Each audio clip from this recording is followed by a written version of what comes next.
Vivian, hast du es gestartet? Ja.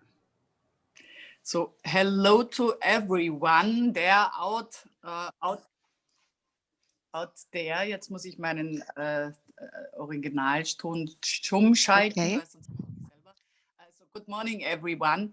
I'm very pleased that you are here.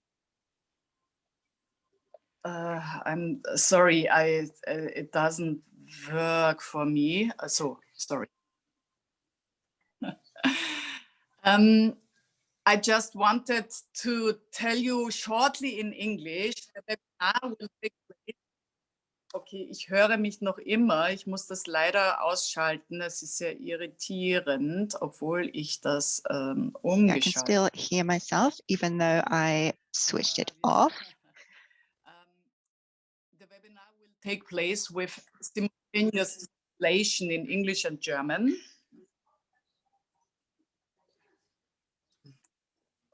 So then if you require translation, please activate this feature at the bottom of your Zoom application. I will switch to German now because in German I feel more safe.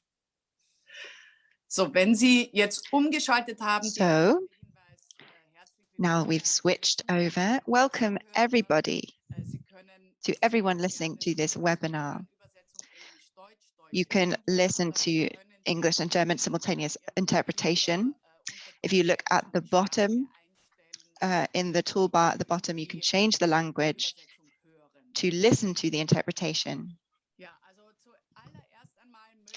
Great, so let's get started. I would first of all like to thank Professor Benoit Chassaing and Professor Shira Zelber Sagi for taking part in this webinar on microbiome and ultra-processed food.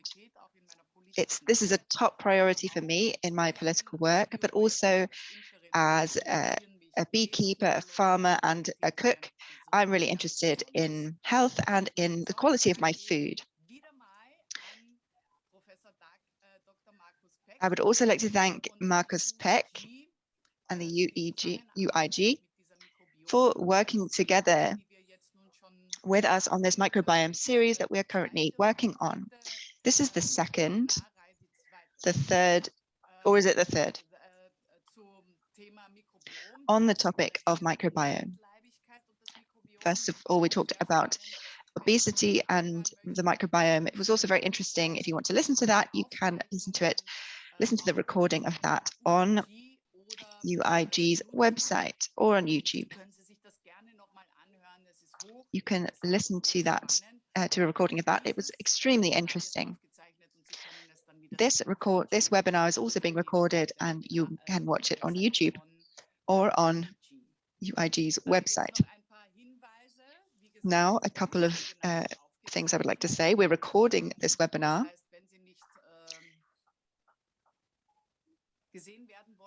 That means that if you don't want to be seen, then turn off your camera.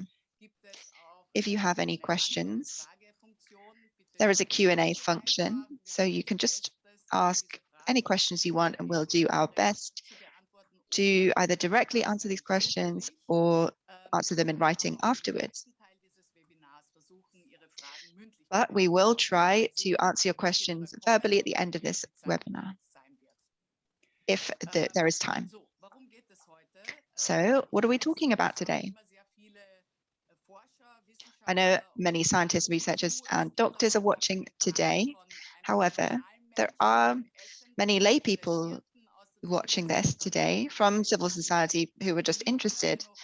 And there are politically involved people who don't really know what microbiome is. So Dr. Markus Peck is going to give us a very quick introduction before we dive into the presentation from Professor Shira Zelber Sagi. So Markus, you can start. Kind introduction, and especially also for hosting this webinar. Without you, this would not be possible. And I completely agree with you. It's very important that we talk about these issues. We are UEG, the United European Gastroenterology Organization, a scientific umbrella organization aiming to improve digestive health. And we are uniting about 30,000 specialists from the field in digestive health. Now, the microbiome series, we believe, is a very important topic and a very timely topic that for the last quite a few years now, we are accumulating more and more data with improved techniques to actually study the microbiome.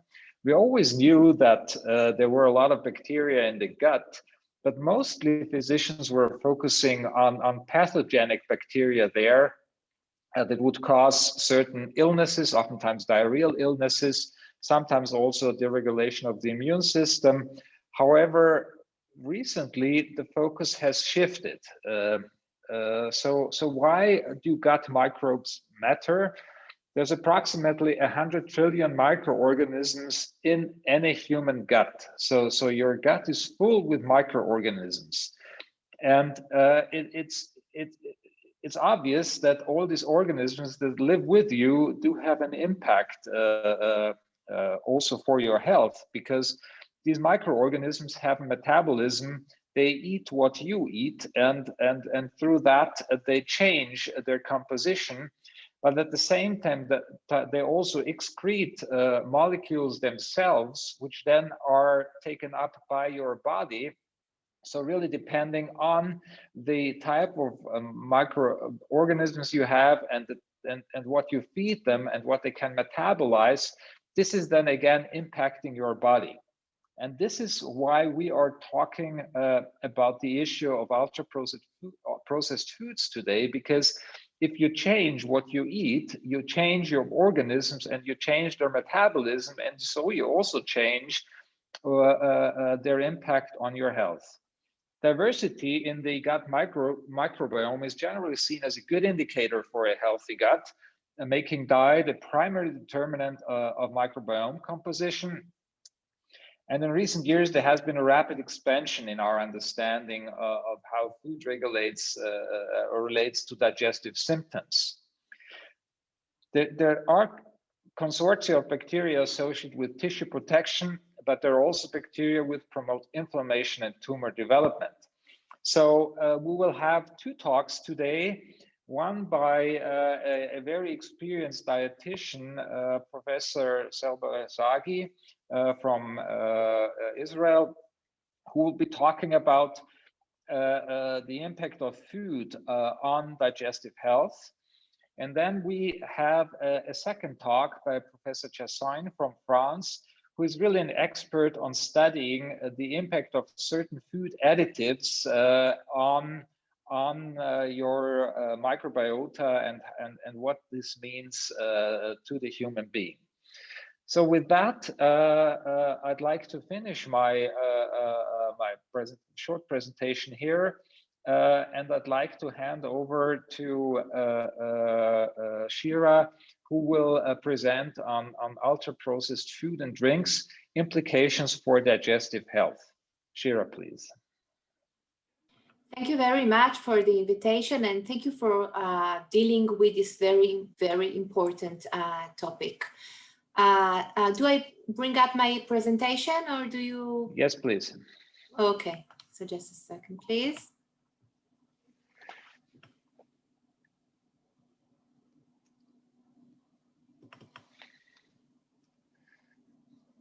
Okay, you can see it, right? Yes. Okay, so thank you very much for the invitation. This is actually one of the main research topics that I deal with in the past 10 years. I study a lot of the topic of non-alcoholic fatty liver disease, which is accumulation of fat in the liver, and this is the most prevalent liver disease nowadays. And I actually started studying the effect of saturated fat and sugar, a high sugar diet. And then eventually in the past years, I realized that if I need to characterize the foods that contain everything that is unhealthy, high saturated fat, trans fat, sugar, all kind of additives, if I need to summarize all these unhealthy things to one thing, it would be ultra-processed food. So this is, so I'm very happy to give this talk today. Thank you. And we know now that nutrition is related to our metabolic health, not only by increasing weight. So we are usually used to discuss the harmful effect of obesity. But in fact, it's not only through obesity that food impacts our health. There is nowadays a lot of evidence showing a direct association between the dietary composition, the way we process food, the way we cook the food, and our metabolic health. So here you can see minimally, here you can see unprocessed or minimally processed food versus ultra-processed food. So the difference is very clear, right?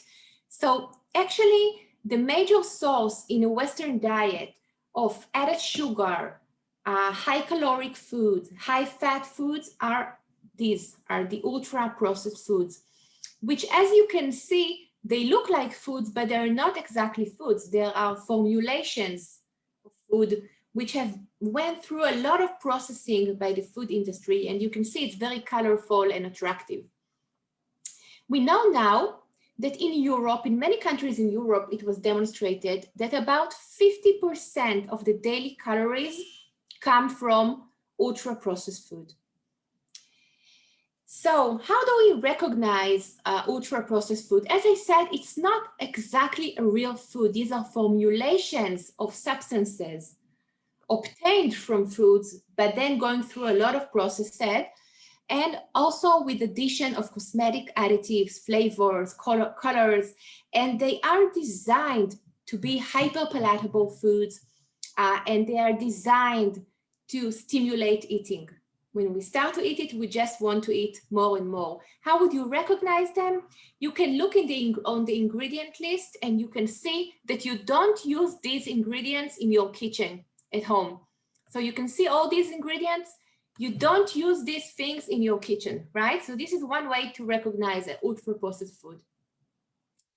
So as for the consumption, you can see the percent from calories in different countries, including in Israel, and you can see that there is amazing overconsumption of ultra-processed food in a Western diet, and they contribute a large amount of the calories in our diet.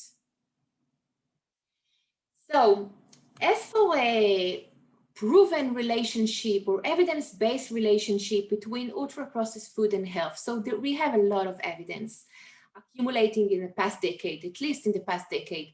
And here you can see an updated report of the Food and Agriculture Organization of the United Nations. And they try to summarize all the literature, and they found evidence-based association between ultra-processed food consumption and cardiovascular disease, cancer, obesity, and increased mortality. If we look in more details, we can see in this slide a summary of several prospective cohort studies, large studies, high quality studies, showing 14% increased risk of mortality, increased risk of cancer incidence, increased risk of cardiovascular disease. And if we look at to see which foods actually contribute most of the ultra-processed food in the diet, so here you have the distribution of foods which contribute to ultra-processed food consumption. And you can see that almost half of the amount of ultra-processed food is actually sugary foods and drink, which has very significant health effect, especially for gastrointestinal health. And here you can see obesity in different countries, ecological study showing that the greater the availability and the consumption of ultra-processed food in different countries, the greater is the obesity in this country. And this is an amazing randomized clinical trial. It's a crossover study. People were provided once with ultra-processed diet for 14 days and once with unprocessed diet with similar amount of calories, but they could eat as much as they want from the diet. So when they got to the ultra-processed food diet, they were actually eating much more calories, about 1,000 more calories, indicating that the food the ultra-processed food stimulates eating. And not surprisingly, they also increased weight. So this is a proof that ultra-processed food stimulates obesity, overeating and obesity. And if we want to fight obesity, we also need to reduce the consumption of ultra-processed food. So what are the specific implications for gastrointestinal health? So as I said, non-alcoholic fatty liver disease is the most prevalent liver disease nowadays. Actually, it's about 30% of the general population who has fatty liver. And I'm not talking about fatty liver from alcohol. I'm talking about fatty liver that is non-alcoholic, that is related only to unhealthy eating and obesity. In people who suffer from obesity, the prevalence is about 50%. In people with type 2 diabetes, the prevalence is 80%. So this is a very prevalent liver disease. And we always ask the patients to have a Mediterranean lifestyle diet, which is the quite opposite from ultra-processed food diet. Okay, this is a healthy diet of unprocessed or minimally processed food. But in practice, our patients eat like this. It's an inverse pyramid. They eat snacks and fast food, refined grain, sugar, saturated fat, red processed meat. All of these characterize the ultra-processed food diet. And this is even worse in low socioeconomic parts of the society. We know there are social inequities in diet and obesity.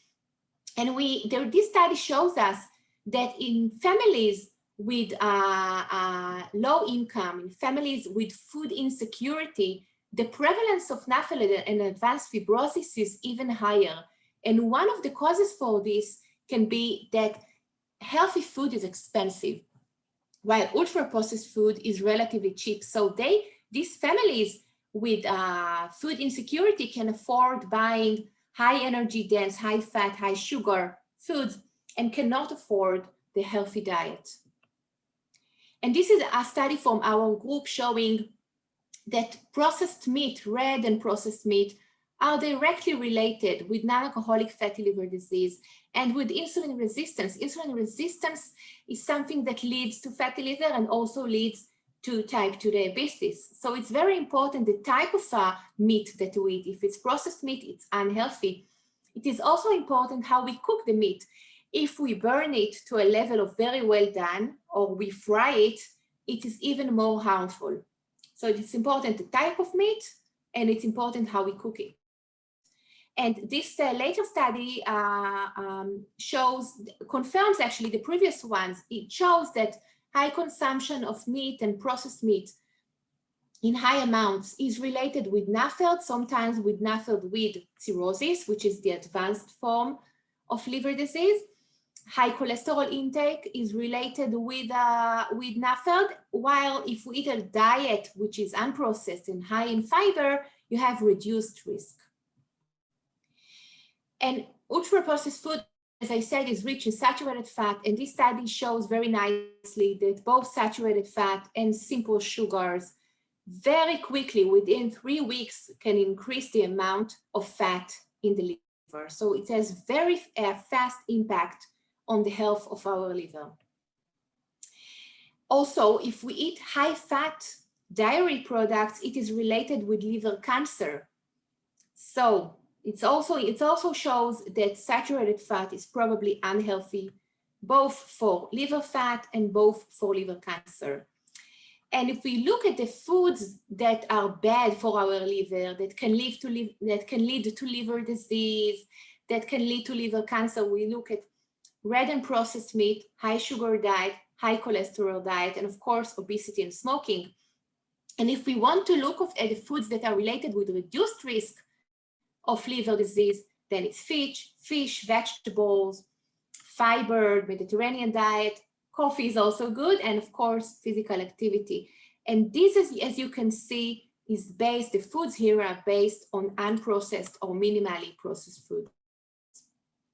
If we eat a lot of sugar, if children eat a lot of sugar, not only they have liver fat, they have liver inflammation called NASH. So if they eat a lot of sugar, this very large study shows they have 60% increased risk of having fatty liver with inflammation.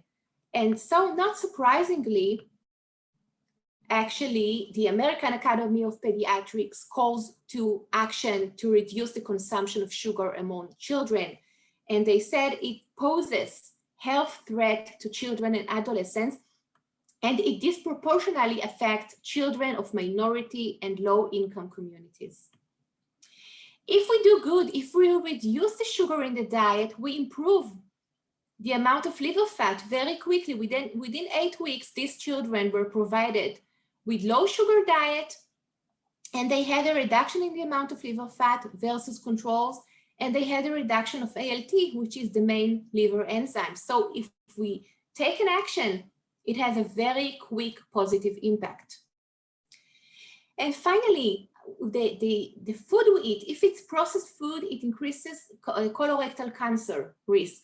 If we eat healthy dietary patterns similar to Mediterranean diet, there is a reduced risk, significant reduced risk of colorectal cancer. So what should we be eating? A very, very impressive project by the Eat Lancet Commission, published in 2019, indicated that this is the recommended plate. This is how our food should look like. You see a lot of vegetables, whole grain foods, very small amount of red meat and animal protein, and you don't see sugar here and you don't see processed food here. If globally we will keep this diet, we will save per year 11 million adults deaths. 20% of the global mortality will be saved if we keep this diet. But there is, the dream and there is the reality. In reality, this is how we look like. Most countries and regions overconsume red and processed meat, overconsume soft drinks. So we still have a lot to do. This is the line where how much we should be eating at the maximum. And you can see that most countries and areas exceed this recommended upper limit. So there is definitely a lot of work to be done. So what can we do about it? We need to help people to eat healthier diet. We need to help them. We can't tell them eat healthier diet and do nothing about the environment around them, about the obesogenic and toxic environment that we live in. So one of the things we can do is to use front of pack food labeling, which is highly recommended and highly evidence-based. And this should help the consumers to make healthier food choices. And there is a very wide agreement on this topic. It has to be simple labeling, but very informative, and it has to be mandatory.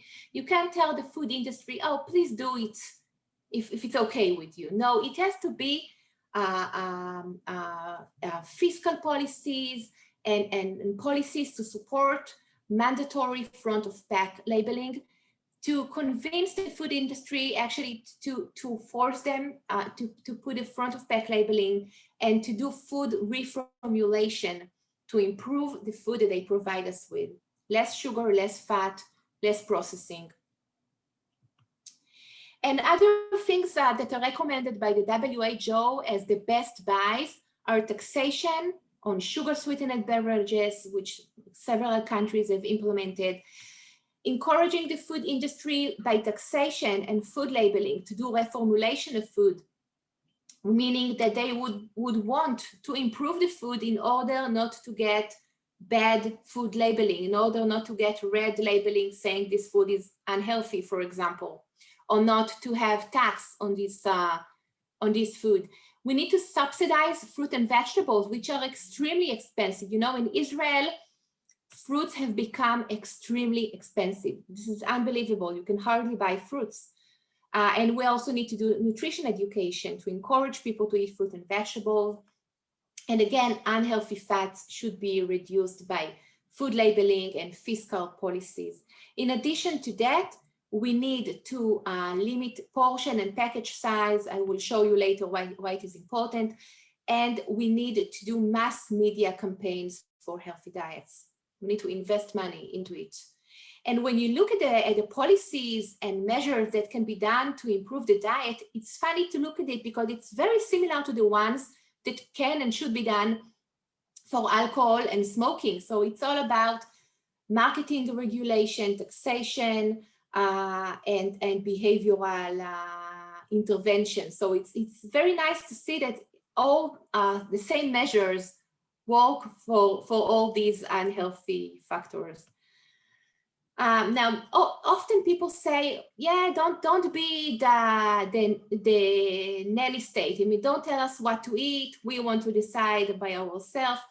But I always answer, who is really the big brother? I mean, is it the nanny state or is it the nanny industry? I mean, if we don't interfere in what people eat, then people don't really decide on what they eat. They're actually very, very much influenced by the food industry, what they find in the supermarket, what is available to them, and very, very aggressive advertising and marketing of the food industry. So obviously we do need to step in. And for example, if you look at restaurants in the UK, there is hardly a restaurant that provide low-calorie meals. Most meals in UK restaurants are above 1,000 kilocalories per meal. So you want to eat healthy, but you go to a restaurant and you get a very high dense calorie food. Another thing is the issue of soft drinks consumption. This is a very up-to-date survey of children and adolescents. It's called the Health Behavior in School survey, and you can see that about 14% of the girls and 18% of the boys consume sugar soft drinks on a daily basis. Okay, this is on a daily basis. And if you look carefully, you can see that families from lower affluent, children coming from families from lower affluent tend to consume more soft drinks. These are these, okay? This is the low family affluent, and you can see they tend, in most countries, they tend to consume more soft drinks, okay? And you can see this also for other lifestyle behavior. You can see the daily fruit and daily vegetable intake is lower among the less affluent children, okay? And sugar soft drinks, as I said, especially for girls, is higher among less affluent, and daily breakfast is lower among the less affluent children. So the whole nutritional and health behavior is less good in children from lower socioeconomic parts of the society. And generally, you can see that most countries overconsume sugar. We are supposed to eat sugar up to 10% of the total calories, and you can see that most countries actually exceed this upper limit.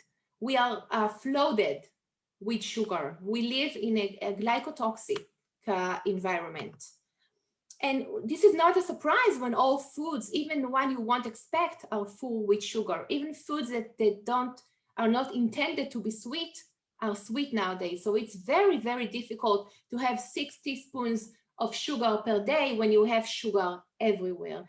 And just in one can of cola, you have 9 teaspoons of sugar. So how can we keep up with these recommendations when the environment is so different? Another thing is advertising.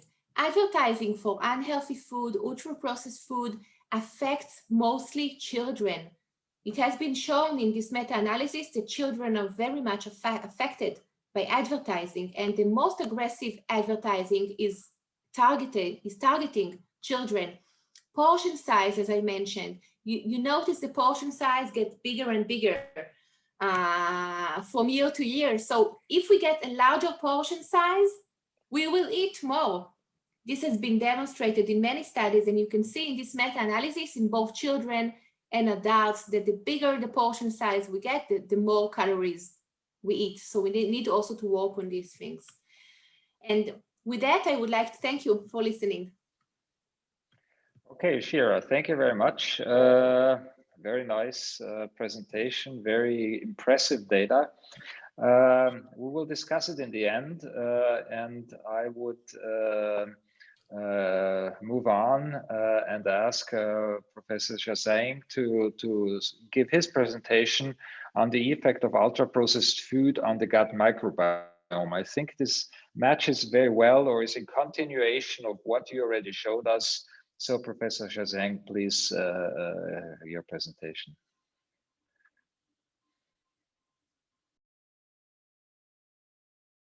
Yeah, sorry, I was muted.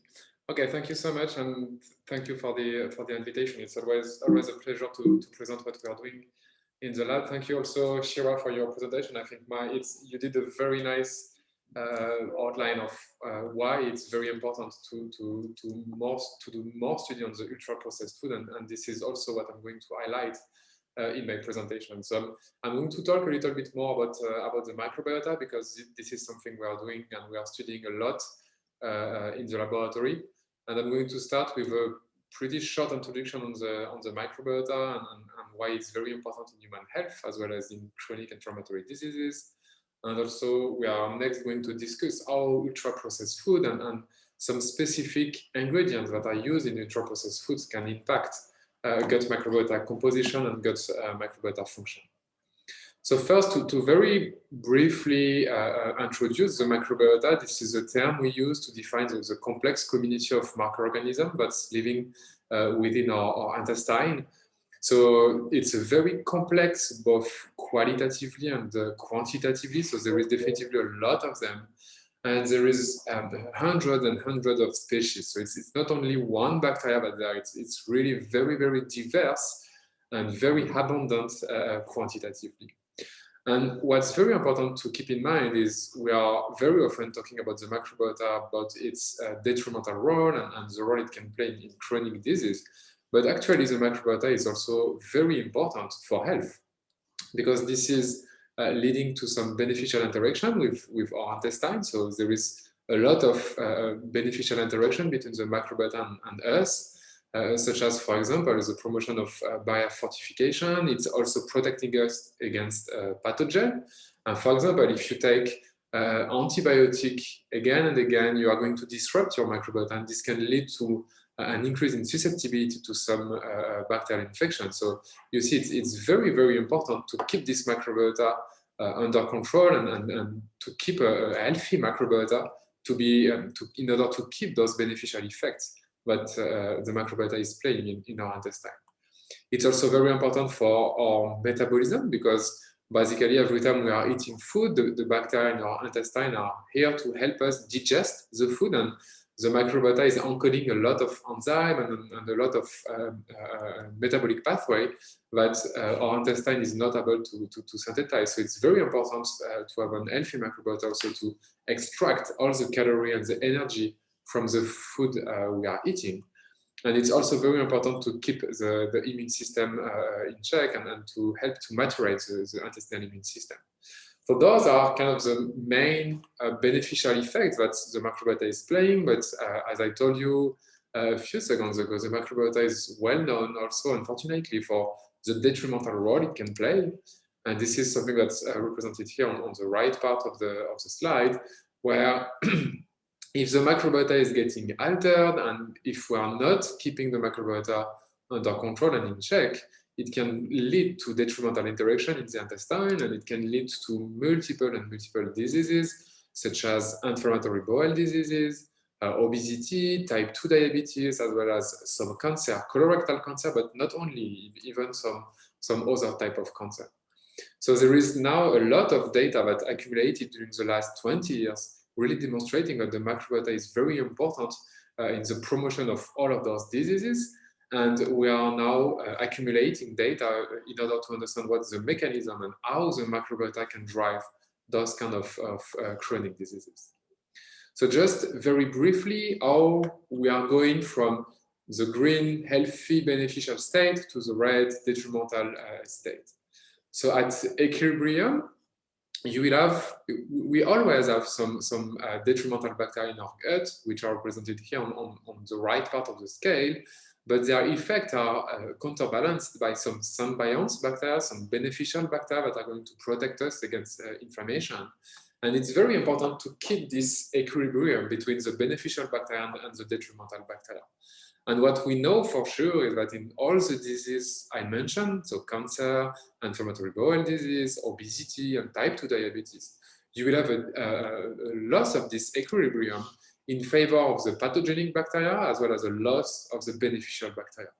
So just to mention a few of them, in those disease states, you will have a loss of bifidobacterium and lactobacillus, which are very well-known beneficial bacteria, and you will have an increase in some other microbiota members that are well-known to be able to promote inflammation and drive disease state. So of course, the next important question is how this is working. And to explain this, I like to use this little representation because I think it's very elegant to understand a little bit better how we can switch from an healthy microbiota to a detrimental microbiota. So here I represented the microbiota with this marble, here the purple marble, and you can see that this microbiota is at an equilibrium state, right? It's pretty stable in this equilibrium state. And during our life, we are going to have a lot of events, such as taking some antibiotics or eating some ultra-processed food that are loaded with some food additives, and I'm going to talk a little bit more about that in a few minutes. So we are going to have a lot of events that's going to be able to directly target the microbiota in order to alter its composition and its function, which is going to lead to a microbiota with an altered state. Okay, so you can definitely see here that the microbiota went from this upper beneficial healthy state to a lower state, which is considered as altered with more detrimental effects. And we are going to have an accumulation of these kind of events all around our life that's going to lead to a microbiota with less and less of beneficial effect and more of detrimental effects. And I think what's very important with this representation, and it's also highlighting why we should be very, very careful in keeping our microbiota under control and taking care of our microbiota, is I hope you can appreciate that it's much more easy to go from an healthy state to a disease-altered state than the opposite. And there is now a consensus about that, and it's well appreciated, it's well known that it's definitely much easier to disrupt a microbiota compared to go back to a normal and healthy microbiota. So this is why we should definitely try to keep this microbiota on a healthy state and avoid all those kind of insults that can drive an altered microbiota that's associated with detrimental effects. So in terms of how this is working and how can we avoid altering microbiota in order to be protected against those diseases. First, it's definitely well known here as well that there is a lot of report and data on those, but we should favor the consumption of what we call fiber. So fibers are part of food, and it's a very important component of food because it's going to nourish our microbiota and favor its diversity and favor its beneficial role. And there is definitely no doubt about that. We can think also about some other components, such as the polyphenols, and we know that the polyphenols are acting kind of the same. They are going to favor the promotion of good bacteria, and they are going to inhibit the detrimental bacteria. So those are definitely food components that we should try to favor in the food we are ingesting. On the other side, there is other food components that we should definitely try to avoid, such as ultra-processed food that's lacking soluble fiber. So that's definitely well-known and well-characterized also that every time we are eating ultra-processed food, we are missing the soluble fibers that are very important to nourish our microbiota. And more importantly, in those ultra-processed food, it's also very well characterized by the use of hundreds and hundreds of food additives. So this is actually why the food is processed. I mean, it's changed in its composition in a way that it's not normal, I would say. So you need to add a lot of additives in order to reach your goal when you're doing your ultra-processed food. So you see, this is a repartition of all the food additives that are used by the food industry. So you can see the colorants here in gray. So it's very important to change the color of the food in order to make it more attractive. You have also all the thickener and stabilizer, because when you are doing an ice cream, you want the ice cream to be very smoothy, and this is exactly why the thickener and the stabilizer are used by the food industry. On orange and blue, you also have the sweeteners, because if you want to label your ultra-processed food as sugar-free, you will definitely need to use a lot of sweeteners, and this is highlighted in orange and blue here.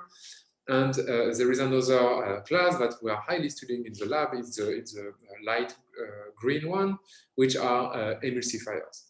And we started to develop interest for emulsifiers approximately 10 years ago.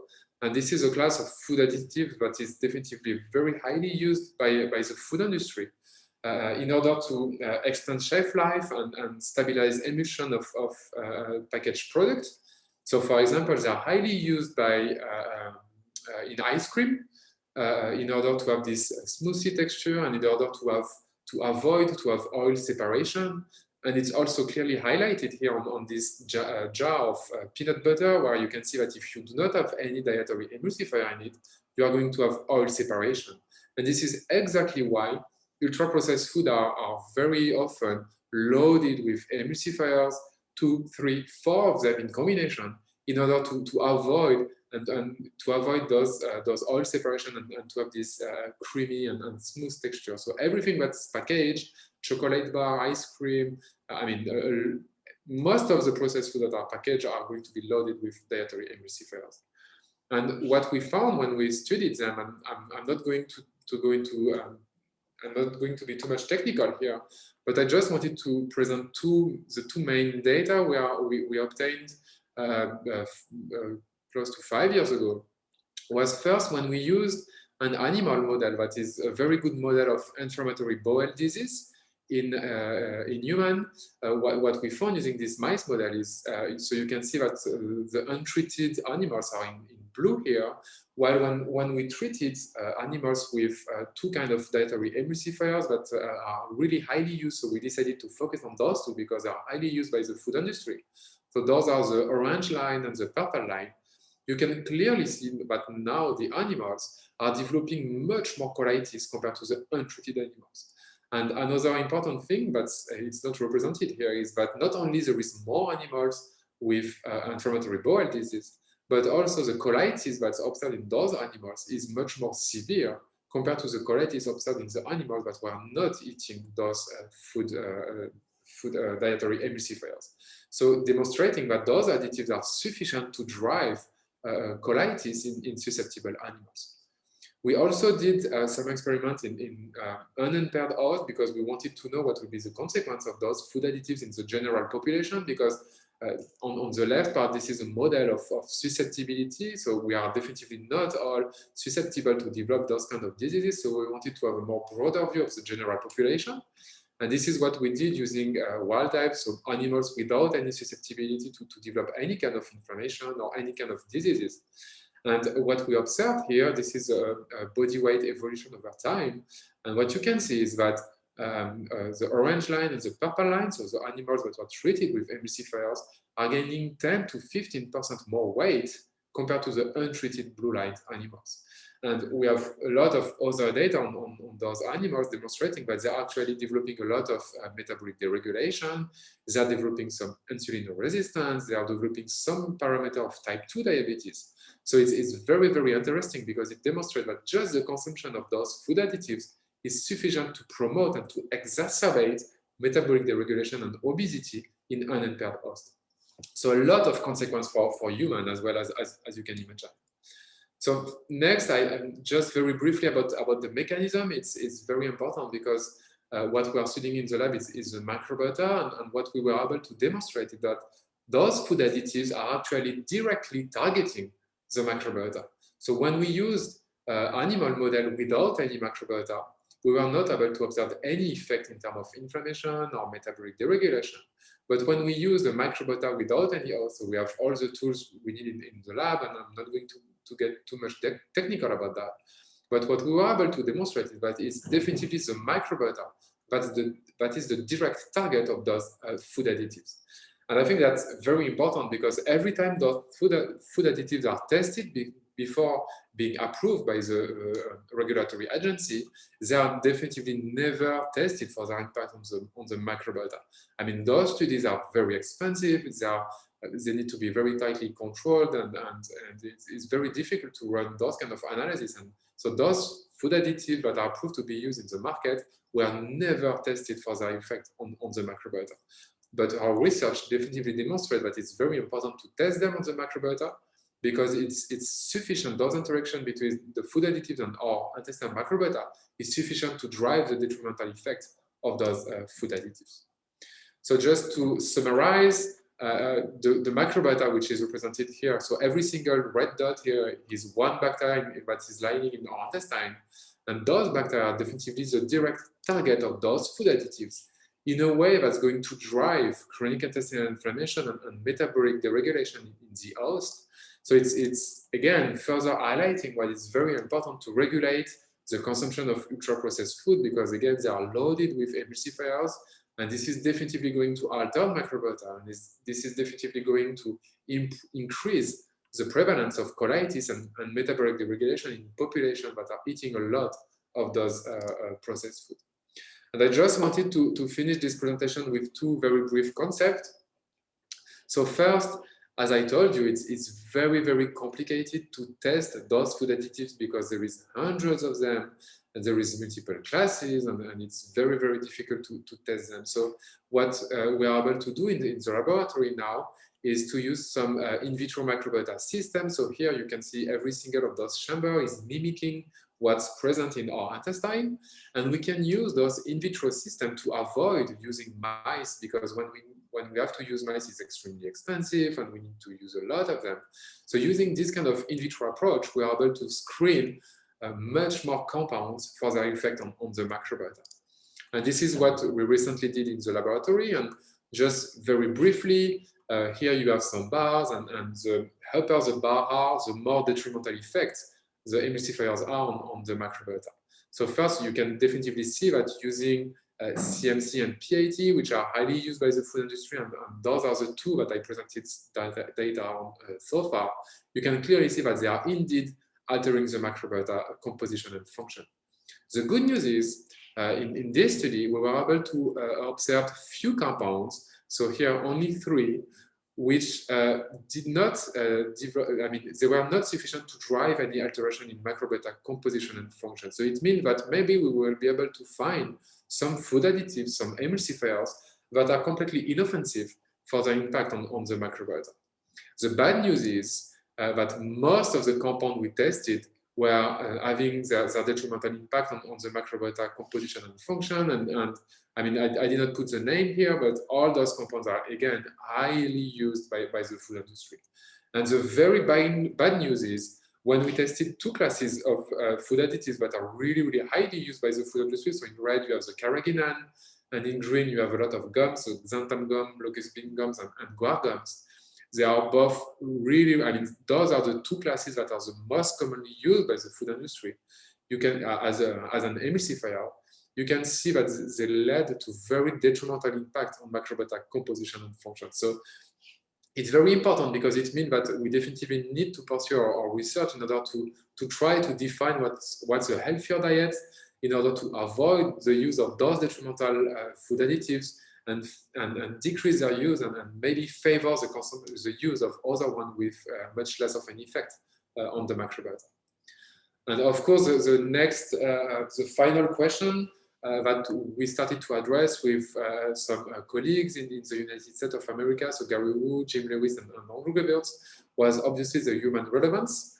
So we are currently working on it, and we did we did the first human clinical trial but we are focusing only on dietary emulsifiers, and we investigated in human the impact of dietary emulsifier on microbiota, metabolism, and inflammation. And we are currently analyzing all the data, but in a nutshell, what we observed is that we are able to reproduce in human what we observed before in mice. So demonstrating that dietary emulsifiers in human as well is sufficient to alter microbiota composition and function in a way that can lead to detrimental impact and disease state in human as well. So with that, I just wanted to thank all the collaborators. I mean, everything I presented is definitely collaborative work, that's come from in the laboratory. And yeah, we will have time for questions, and I will be really, really happy to answer any question you might have. So thank you so much for your attention. Thank you. All right, Professor Chassaing, thank you very much. Very impressive data, very, very.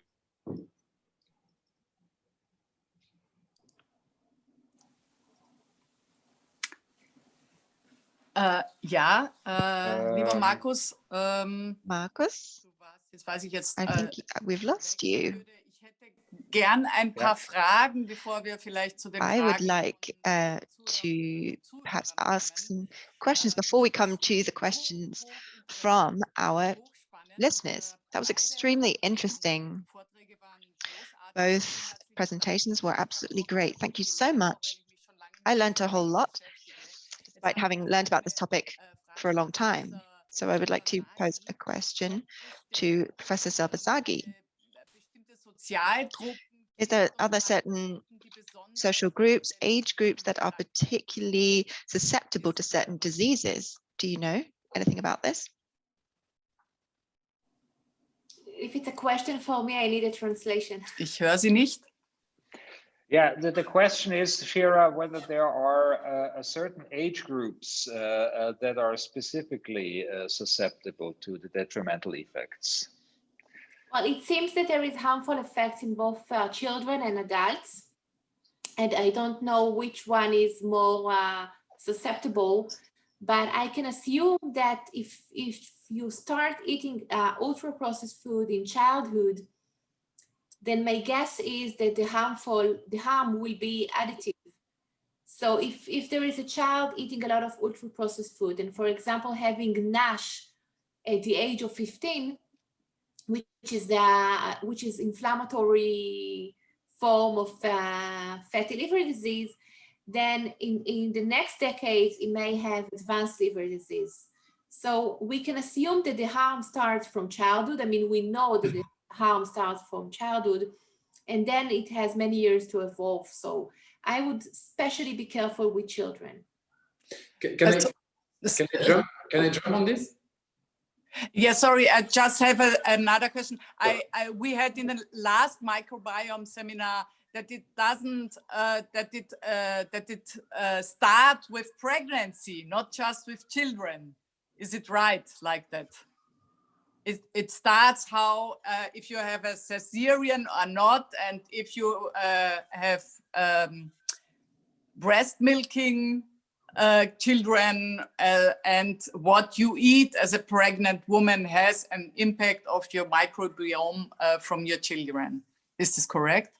Yeah, that's definitely right. I mean, the way you are born. So if you are born by vaginal delivery or by C-section, is going to have a very dramatic impact on your microbiota, both composition, but also the function it's playing, and the food. I mean, the milk you are drinking also. I mean, if you are drinking breast milk versus formula are loaded with emulsifiers, because when you put your formula in the water, you want it to dissolve very easily. So you need to add some emulsifiers into formula, and this can have a dramatic impact on the microbiota. So this is why I wanted to jump also on the question that Shira got, because in terms of those inter-individual variation, I think that's very important to know that the microbiota, it's not always the same between individual and also along our life. And what we know is that the microbiota during at childhood and adolescence is very susceptible to modification, and it's very easy to perturb the microbiota during those early ages. So, I mean, the most we can think that the most ultra-processed food you are going to eat and drink during your infancy is going to dramatically impact your microbiota composition and function. So there is definitely a lot that needs to be learned, but we are not all equal in terms of our response to ultra-processed food, and I think we need to be very, very careful about child and toddler, because this is where the microbiota is establishing, and this is definitely the time where the microbiota is very easy to disturb. Thank you. My next question is very important for me also as a politician. I try to speak English. When I fail, I will switch to German. And Markus will translate it. We heard that the additives has a lot of impact of the microbiome. So what are you thinking about the labeling? What a lot of people suggest, like Nutri-Score, so you label sugar, fat, and salt, too much salt, and there is nothing else. So no additives, no pesticides, no ultra high processed food. Do you think it's enough for a good labeling for healthy food? I think it's a good start. I definitely think it's a good start. I think there is it's not taking into account all the important aspects of ultra-processed food, so I think it can definitely be improved. Also, I mean, I know the Nutri-Score is used in France, but it's not mandatory. So basically, the industrial can decide if they want to put the Nutri-Score on their food label or not. So they have tendency to put it when it's good food, but they have tendency to not put it when it's bad food. So in terms of emulsifiers, I think it would be nice to have some kind of label just saying that how many additives that are not normally used in the kitchen are added to the processed food. And even if we still need to generate a lot of data to better understand their role on health and disease, I mean, we have the right to know, and it's very important, I think, to know when you buy a processed food, how many additives are present in the processed food. So Shira, this question is also for you. Switche jetzt auf Deutsch, weil es mir Okay, I'm switching to German. Should I answer too? Yes, please. Yes, please answer. I think you're very right with this question. I think we have some kind of labeling on fat, sugar, and sodium, but I think we might need to add an extra labeling on the processing level of the food.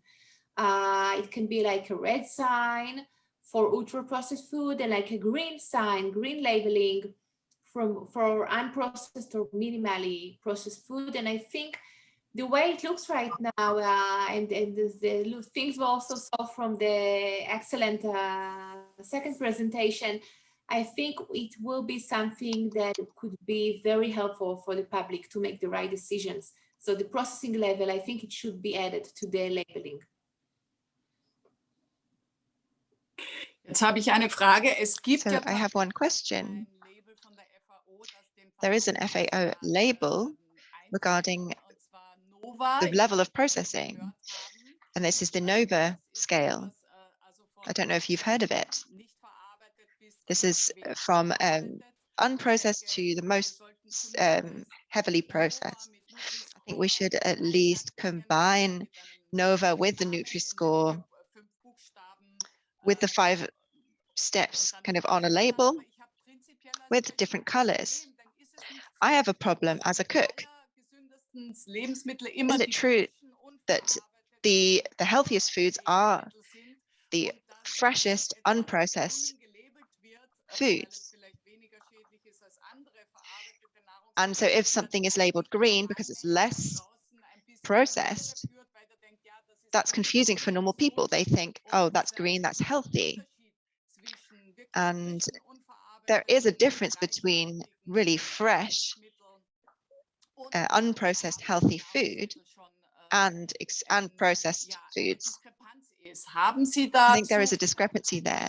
Do you have a solution to that? Or, what do you think of that question? Of Sarah is that that there is already a suggestion by FAO, the Food Organization, on labeling called NOVA, and she thinks that this might be a little bit too simplistic.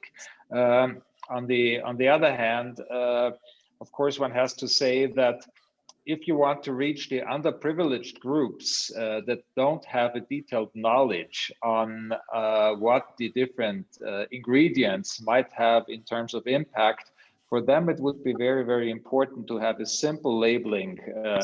And I mean, I could address this question towards both speakers, but we had this issue already in the past. But sorry, I want to say I wanted to mention that jetzt weiß ich gar nicht, warum ich I don't know why. I can hear myself.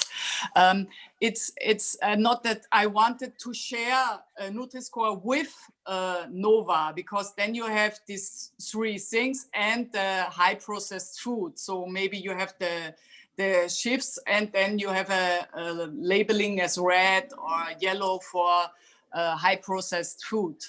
And if you find this would be an option, or do you have other ideas? Because I think the problem is if you label something green and you know that the fresh nutrition is the more healthy that you have, you should, from my opinion, not start with green. You should start maybe with high processed food with orange, and there is no green because it's always not so healthy as the fresh fruit, or I'm mistaken?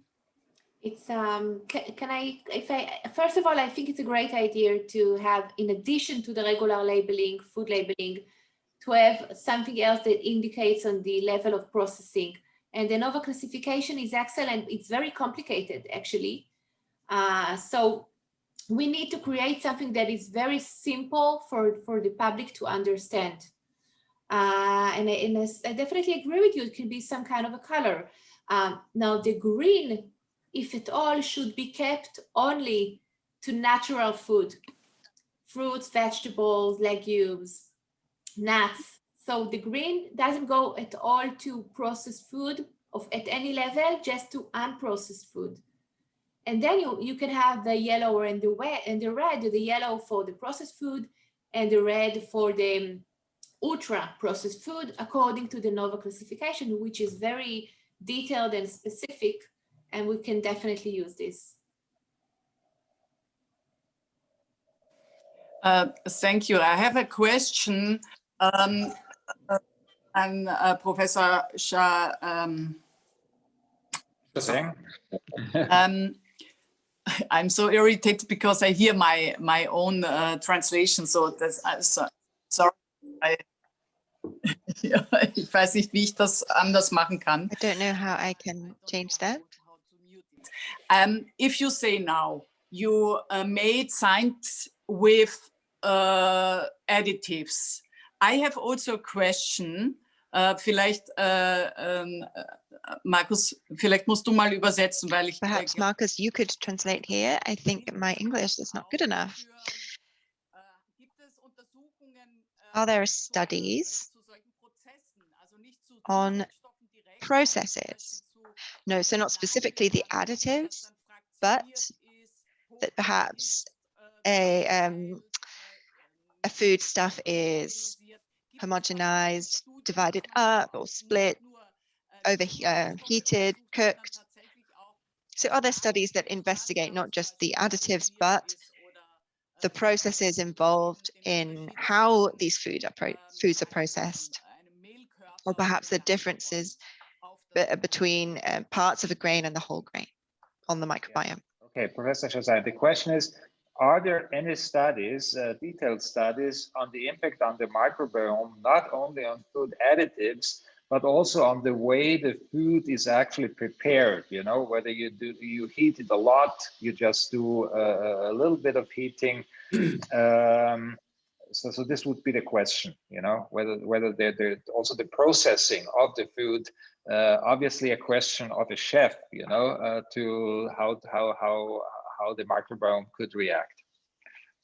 Yeah, I think that's a very, very important question. And I think all the data that were presented by Shira clearly demonstrate that the use of ultra-processed food can have an impact in disease and promote some disease.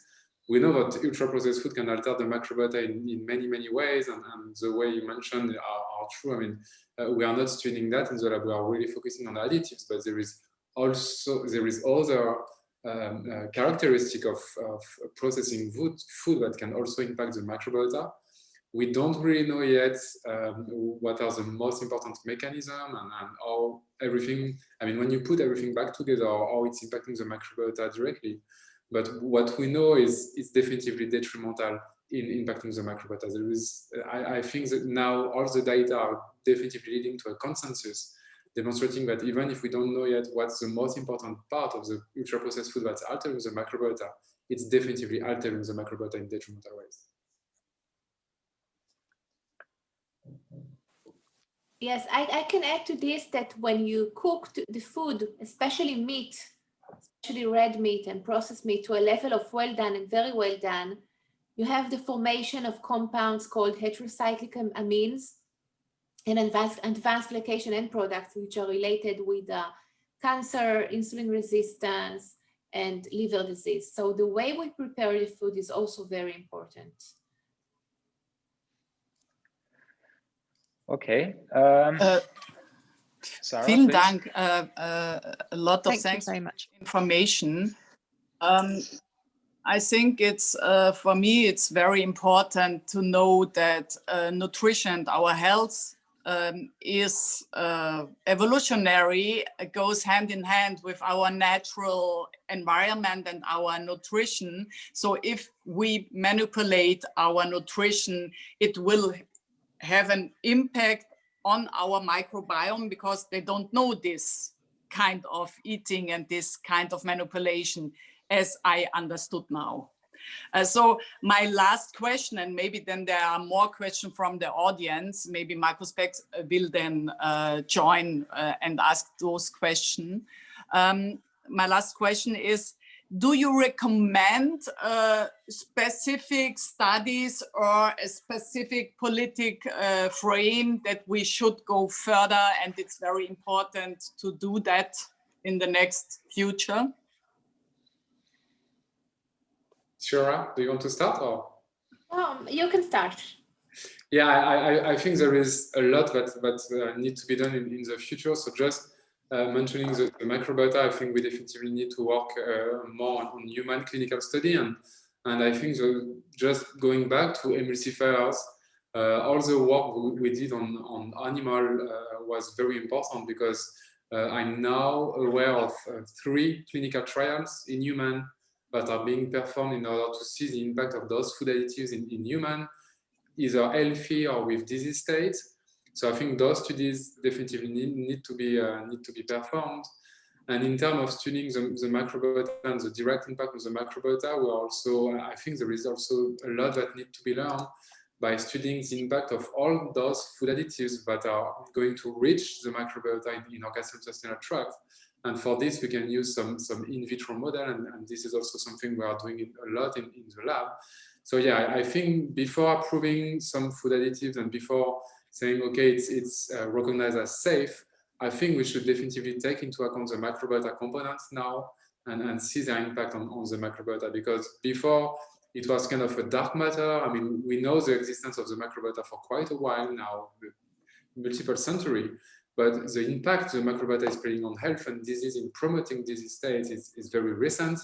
And now we cannot just approve some food additives without considering their impact on the microbiota. That will be the main point for me.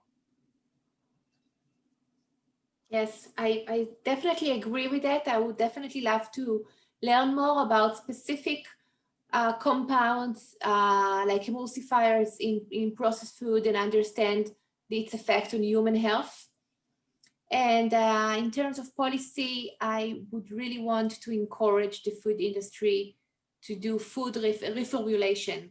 Mm-hmm. It's getting more and more ultra processed within the years. And I'm sure that we can produce food which is less processed and healthier food.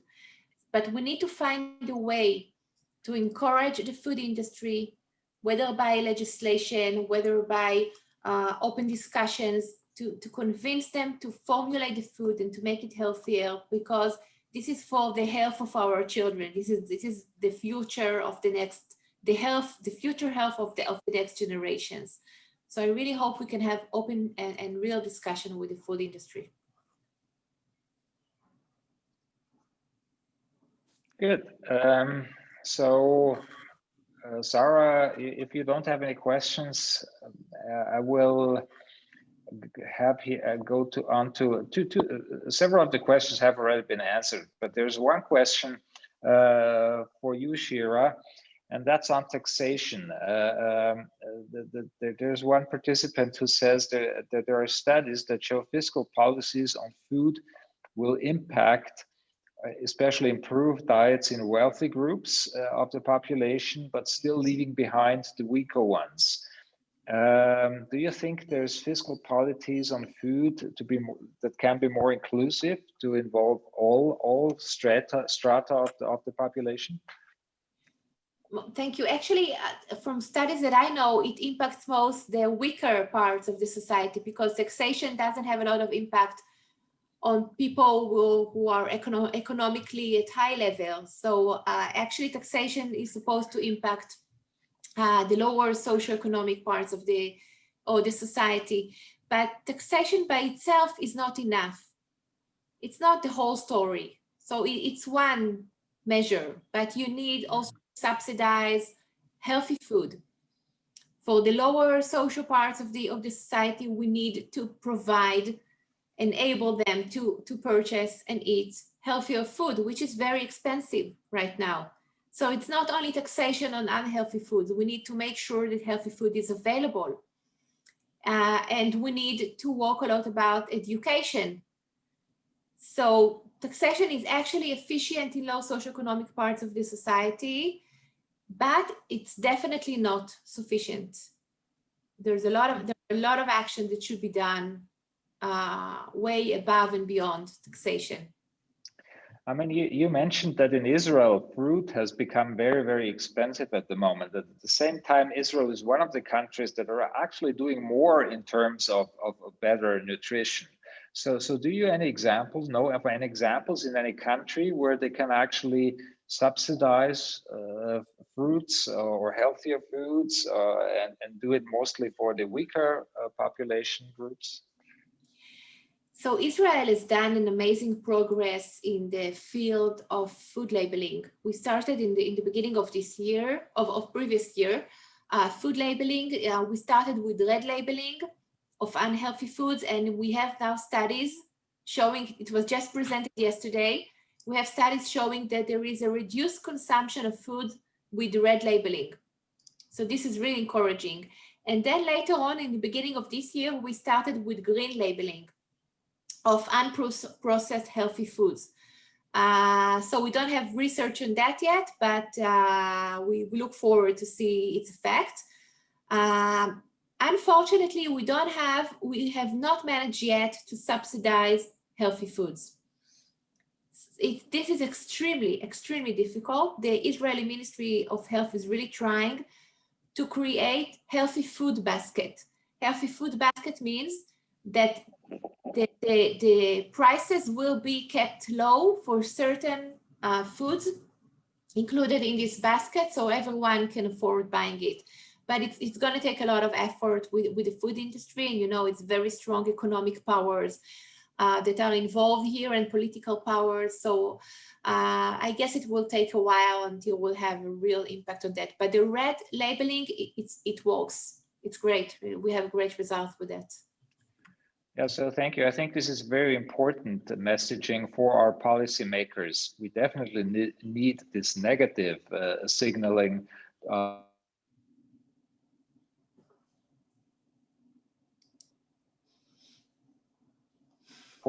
Then we can find out whether positive signaling also works. Yeah. So here we have just another suggestion from one of the people from the audience.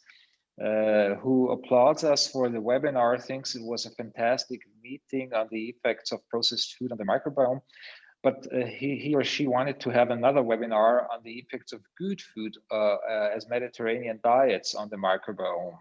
Are there any data here as well to show that you could even get better than good? Yeah, I mean, there is the Mediterranean diet. There is definitely data showing that. I mean, not necessarily going better than good, but just keeping the microbiota diversity and Mediterranean diet, and especially the consumption of fibers, olive oil. I mean, there is a lot of component from this diet that's going to keep the microbiota and its diversity and its ability to promote health. And avoid to have a detrimental microbiota. So yeah, there is a lot of data on those aspects as well. That's a very good point. Okay, I think it goes into the direction of superfoods, you know, that supercharge you. I mean, everybody would like to have that. It's also important to note that there's limits to what you can achieve with eating healthy, and it's definitely very important not to eat unhealthy. Yeah. So I think we've come to the. I think we've come to the end of the time that's allotted to the meeting. Sarah, would you want to say a few words here? Yes, we want to do more webinar to the microbiome, so it will be not fast to do. And it's so interesting. I'm so really amazed for your work. All my respect and thank you so much. I think you do such an important work, and as a politician, I want to help to spread the knowledge around that we really can all eat healthy and sustainable and better for our bodies and also for our animals and our environment. So I want to thank again Markus Beck and the UEG for the huge help for this webinar series. And thank you so much. I want to stay with you in contact because those are my themes and we have to tackle them together. And thank you for your time. Yeah, thank you for your invitation. That's great. Thank you.